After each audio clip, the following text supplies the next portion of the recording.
Purim Sameach, everybody. Happy Purim. You know, we are right between Shabbat Zachor, which a couple of days ago on Shabbat we read the commandment, where we're commanded to remember what a nation of Amalekites did to us. When the people of Israel, our ancestors, were weak, we just left Egypt, they attacked us.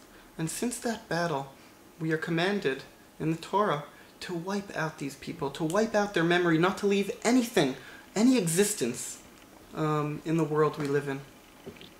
It's a not simple commandment to do. And on Purim, we sit, when we hear the story of the Megillah of Haman, the villain, we pull out our groggers and we make noise in order to wipe out this concept of evil. The mystics have taught that the idea of Purim is that, you know, on a day-to-day basis, I know that there's good and there's bad. But on Purim, I reach a level where I'm wiping out evil from the world in the most profound way. So how is this done? How do we wipe out evil? How do we wipe out Amalek? You know, if we look at the psukim that teach us about Zachor, about remembering, then the psukim say that the nation of the Amalekites, Asher karcha b'derech, they happened upon us. It almost seems like it was by chance. And if we go a couple of chapters back in the same parsha, we have an interesting commandment that tells us the following. If we're walking and we happen to see, if we chance upon a nest of a bird, and we want the eggs or we want the babies, we have to send the mother away before we take the eggs or the children. Okay, and this is also something which is misunderstood. In many, many sources, we try to understand this. It sounds almost cruel that I have to send away the mother. But other people say, some of the sources say that I'm trying to cultivate compassion, to awaken compassion. Okay, but if we look at these psukim, there's something very similar. They appear in the same parsha, the same, and the same word is used, asher karcha b'derech, that happened to you, and ki kareh, that if you should happen upon. Also the words em al abanim, don't take the mother and the children, remind us of Yaakov when he fights against Esav, and he's scared that he'll attack his family, and he says, Yareh anochi pen hikani em al banim, that he'll attack my children and the mother. Okay, and we know that Esav is the grandfather of Amalek. So what is the connection between this commandment that we have to send away the mother bird and the story of Amalek? If we want to understand Amalek, let's try to understand the source of Amalek and maybe the end. The Talmud in Masechet Sanhedrin tells us that the beginning of Amalek started with a princess by the name of Timnah, who wanted to get married to Yaakov. She was going to convert, and Avram Avinu, he felt that she wasn't really the right material for the Jewish people, and he turned her away. She was so upset, and she wanted to connect the Jewish people so much, she ended up marrying Eliphaz. Not even marrying, she became his concubine, because she said, I would rather be connected to this people, even not just through Yaakov, but through his nephew, Eliphaz, the son of Esav.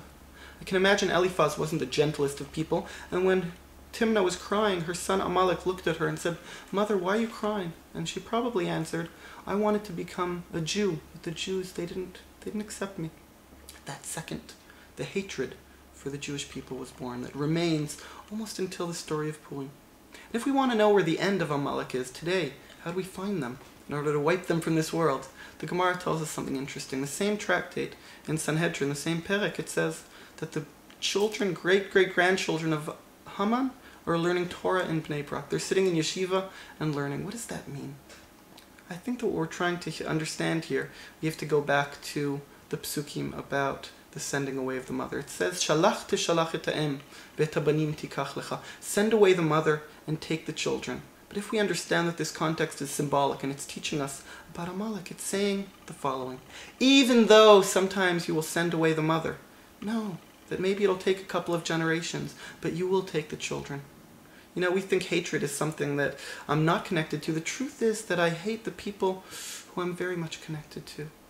And in that essence, when we sent away our ancestors, when Avram sent away Timnah, what he did was, what was born there was a deep, deep want, a deep will to connect, to reconnect.